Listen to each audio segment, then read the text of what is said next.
Hello दोस्तों, Ganesh take channel आपका स्वागत है। तो दोस्तों, इस वीडियो में हम लोग अटल पेंशन योजना के बारे में देखने वाले हैं। यानी ये अटल पेंशन योजना क्या है, कौन कौन इस अटल पेंशन योजना के लिए अप्लाई कर सकता है, इस अटल पेंशन योजना के बेनिफिट्स यानी फ़ायदे क्या है, और इस अटल पेंशन योजना के लिए हम लोग को अप्लाई कैसे करना है। तो ये सब पॉइंट्स हम लोग इस वीडियो में कवर करने वाले हैं। तो दोस्तों चलो वीडियो को स्टार्ट करते हैं।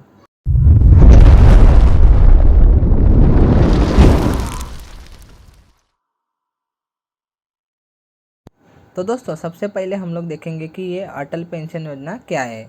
तो ये एक तरह की पेंशन स्कीम है जिसके तहत हम लोग को गवर्नमेंट की तरफ से 1,000 रुपये से लेकर 5,000 रुपये तक मंथली पेंशन के रूप में मिलेंगे।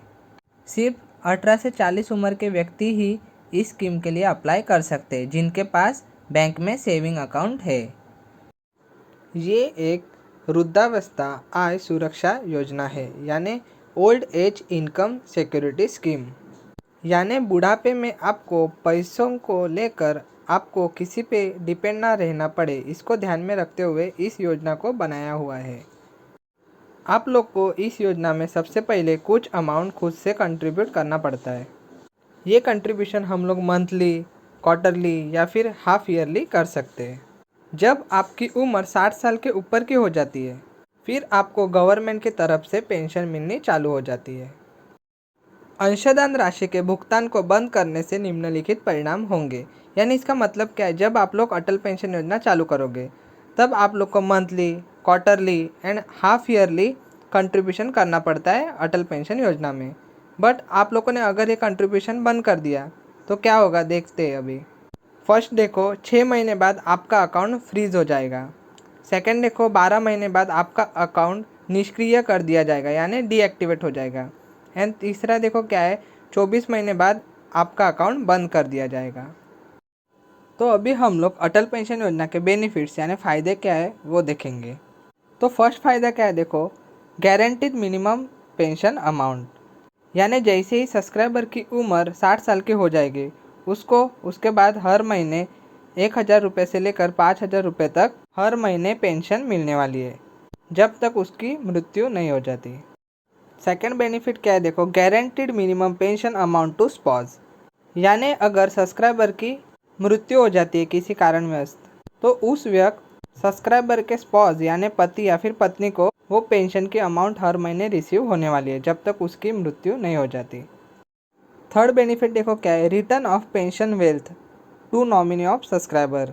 यानी इसका मतलब क्या है, अगर सब्सक्राइबर एंड स्पॉज यानी पति एंड पत्नी दोनों की मृत्यु किसी कारणवश हो गई, तो वो पेंशन की अमाउंट सब्सक्राइबर के नॉमिनी को प्राप्त होने वाली है।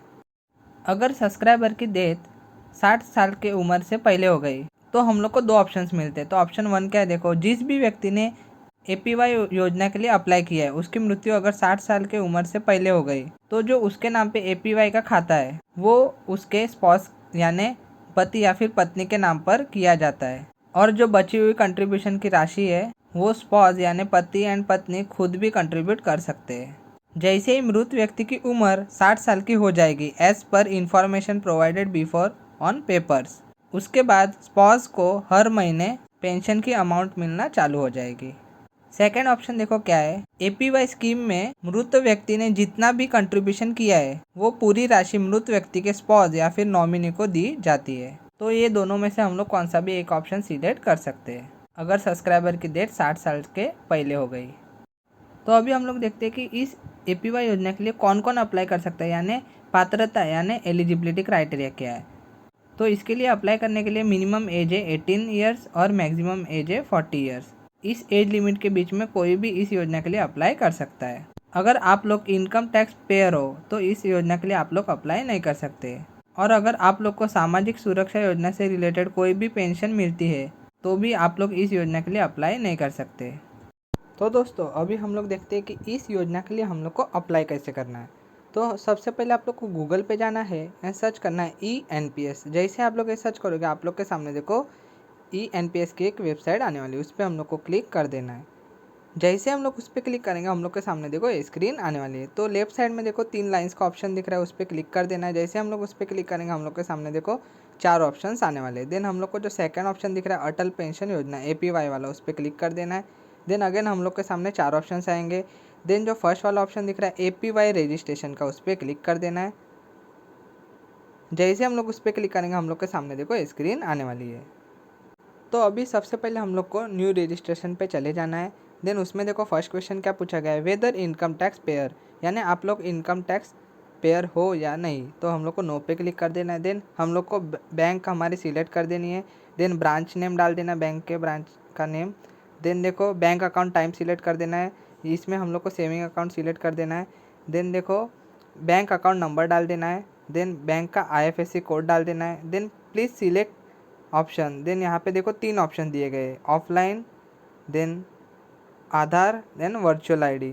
तो हम लोग को जो सेकंड वाला ऑप्शन है देखो आधार वाला, उस पर क्लिक कर देना है। जैसे हम लोग उस पर क्लिक करेंगे हम लोग के सामने देखो आगे के ऑप्शंस चेंज होने वाले हैं। तो सबसे पहले हम लोग को हमारा आधार नंबर एंटर कर देना है।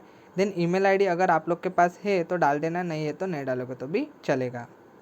देन उसके बाद हम लोग को पेंशन अमाउंट सिलेक्ट कर देनी है, यानी हम लोग को 60 साल की उम्र के बाद हर महीने कितनी पेंशन अमाउंट चाहिए। यहाँ पे देखो 5 ऑप्शन से 1000, 2000, 3000, 4000, 5000, जो भी आप लोग को चाहिए 60 साल की उम्र के बाद पेंशन अमाउंट, उस पर क्लिक कर देना है। मैंने यहाँ पे देखो 1000 पे क्लिक किया है। देन देखो पीरियोडिसिटी ऑफ कंट्रीब्यूशन, यानी हम लोग कैसे कंट्रीब्यूट करने वाले हैं, मंथली, क्वार्टरली या फिर हाफ ईयरली। तो तीनों में से आप लोग को कोई भी एक ऑप्शन जो अच्छा लगे वो सिलेक्ट कर देना। मैं यहाँ पे मंथली पे क्लिक कर रहा हूँ। देन आप लोग को देखो आई हियर बाय ऑथराइज के आगे जो बॉक्स दिख रहा है इधर टिक कर देना है। देन नीचे देखो कैप्चा एंटर कर देना है। यहाँ पे देखो एडिशन दी गई है 25+2, तो इज इक्वल टू करके जितना आंसर आएगा वो एंटर कर देना। फाइनली जनरेट OTP पे क्लिक कर देना है। तो दोस्तों यहाँ पे देखो ये कंट्रीब्यूशन चार्ट है। तो ये कंट्रीब्यूशन चार्ट को देख के हम लोग को पेंशन अमाउंट, यानी हम लोग को 60 साल की उम्र के बाद कितनी पेंशन की अमाउंट चाहिए वो सिलेक्ट कर देनी है, और पीरियोडिसिटी ऑफ कंट्रीब्यूशन भी सिलेक्ट कर देना है, यानी मंथली पेमेंट करना है या फिर क्वार्टरली या फिर हाफ ईयरली। तो दोस्तों आप लोग को समझो आपकी 60 साल की उम्र के बाद 1000 पर मंथ, यानी 1000 रुपये की पेंशन चाहिए हर महीने। तो आप लोग को कितनी अमाउंट पे करनी पड़ेगी। देखो अगर आप लोग की उम्र है 18 साल की तो आप लोग को मंथली पेमेंट करना पड़ेगा 42 रुपीज़ का, यानी कंट्रीब्यूशन करना पड़ेगा। अगर आप लोग क्वार्टरली वो कंट्रीब्यूशन करना चाहते हो तो आप लोग को 125 रुपये का कंट्रीब्यूशन करना पड़ेगा, और हाफ ईयरली करना चाहते हो तो 248 का कंट्रीब्यूशन करना पड़ेगा। अगर आप लोग की उम्र 19 साल की है और आप लोग 1000 रुपीज़ पर महीने के पेंशन के लिए अप्लाई कर रहे हो तो आप लोग को मंथली कंट्रीब्यूशन करना पड़ेगा 46 रुपीज़ का, एंड क्वार्टरली करना पड़ेगा 137 रुपीज़ का, या फिर अगर आप लोग हाफ ईयरली कर रहे हो तो आप लोग को 271 का कंट्रीब्यूशन करना पड़ेगा। एंड हाँ दोस्तों, अगर आप लोगों ने 1000 रुपीज़ पर मंथ पेंशन के लिए अप्लाई किया है एंड अगर सब्सक्राइबर की एंड स्पॉस दोनों की डेथ हो गई तो नॉमिनी को कितने पैसे मिलने वाले, देखो 1.7 लाख रुपीज़। अगर आप लोगों ने 2000 पर मंथ पेंशन के लिए अप्लाई किया तो 3.4 लाख रुपीज़ मिलने वाले। तो यहाँ पे देखो return of corpus amount to nominee, तो उसमें पूरी अमाउंट मेंशन की गई है। एंड हाँ दोस्तों, इस कंट्रीब्यूशन चार्ट की लिंक मैं आपको इस वीडियो के डिस्क्रिप्शन बॉक्स में दे दूंगा, तो उस लिंक पे क्लिक करके आप लोग ये कंट्रीब्यूशन चार्ट डाउनलोड कर सकते हो। जैसे हम लोग जनरेट OTP पे क्लिक करेंगे हम लोग के सामने एक कंसेंट पेज आने वाला है। तो उधर एक चेक बॉक्स होगा, उधर टिक कर देना है एंड कंटिन्यू पे क्लिक कर देना है। तो जो भी मोबाइल नंबर आधार कार्ड से लिंक है उस पर एक OTP आने वाला है, वो एंटर OTP में एंटर कर देना है। फाइनली सबमिट पे क्लिक कर देना है। जैसे हम लोग सबमिट पे क्लिक करेंगे हम लोग के सामने एक स्क्रीन आने वाली है, उसमें देखो acknowledgement number and date of registration होने वाली है। देन हम लोग को इसका एक स्क्रीनशॉट ले लेना है एंड फाइनली ओके पे क्लिक कर देना है। जैसे हम लोग ओके पे क्लिक करेंगे हम लोग के सामने देखो ये स्क्रीन आने वाली है, उसमें देखो सबसे पहले हम लोग को हमारी पर्सनल डिटेल्स फिल कर देनी है। तो सबसे पहले हम लोग को सैल्यूटेशन यानी टाइटल सिलेक्ट कर देना है हमारा, देन पूरा नाम डाल देना है एज़ पर आधार, देन बर्थ डेट डाल देना है एज़ पर आधार, देन हम लोग को आधार नंबर हमारा डाल देना है, mobile number and email ID भी हमारा डाल देना है। देन हम लोग को हमारी अदर डिटेल्स डाल देनी है, यानी सबसे पहले हम लोग को हमारा मैरिज स्टेटस डाल देना है, मैरिड हो या फिर अनमैरिड हो। अगर अनमैरिड हो तो आप लोग को स्पॉज नेम में कुछ नहीं डाल देना है, एंड अगर आप लोग मैरिड हो तो आप लोग को आपके पति या फिर पत्नी का नाम डाल देना है। देन हम लोग को नीचे हमारा पैन नंबर एंटर कर देना है। देन हम लोग को नॉमिनी के डिटेल्स फिल कर देनी है। सबसे पहले हम लोग को नॉमिनी का फुल नेम डाल देना है। देन नॉमिनी मेजर या फिर माइनर है सिलेक्ट कर देना है। माइनर यानी 18 साल के नीचे का एंड मेजर मतलब 18 साल के ऊपर का। देन नॉमिनी की बर्थ डेट डाल देनी है। देन रिलेशनशिप विथ नॉमिनी यानी नॉमिनी के साथ हमारा रिलेशन क्या है वो सिलेक्ट कर देना है।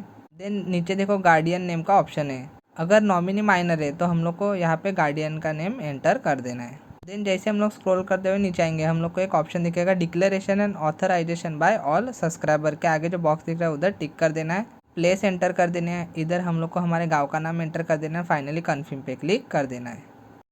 जैसे हम लोग कन्फर्म पे क्लिक करेंगे हम लोग के सामने देखो ई साइन वाली स्क्रीन आने वाली है। उसमें देखो दो ऑप्शन है, आधार बेस ई साइन या फिर सेकंड वाला ऑप्शन है देखो OTP बेस ई साइन।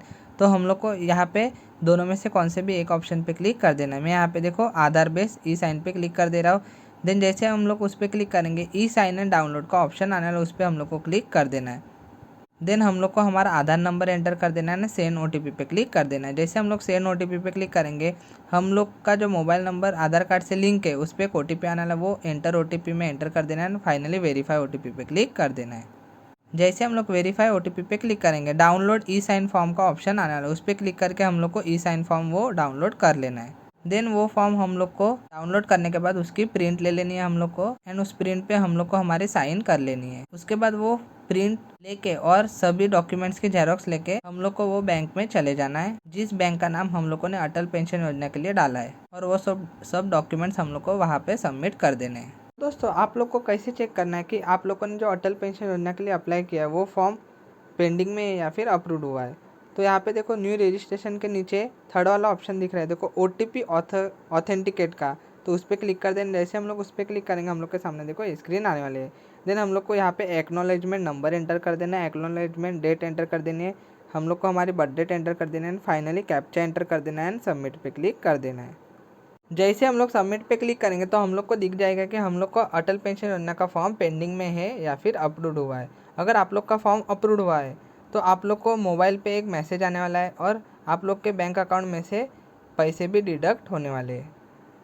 तो दोस्तों इस वीडियो में हम लोग ने अटल पेंशन योजना के बारे में देख लिया डिटेल में, यानी अटल पेंशन योजना एक्चुअल में है क्या, उसके बेनिफिट्स क्या है, एलिजिबिलिटी क्राइटेरिया क्या है और इसके लिए हम लोग अप्लाई कैसे कर सकते हैं। एंड हाँ दोस्तों, अगर आप लोग को ये वीडियो पसंद आई हो तो वीडियो को लाइक करें, शेयर करें एंड चैनल को सब्सक्राइब ज़रूर करें।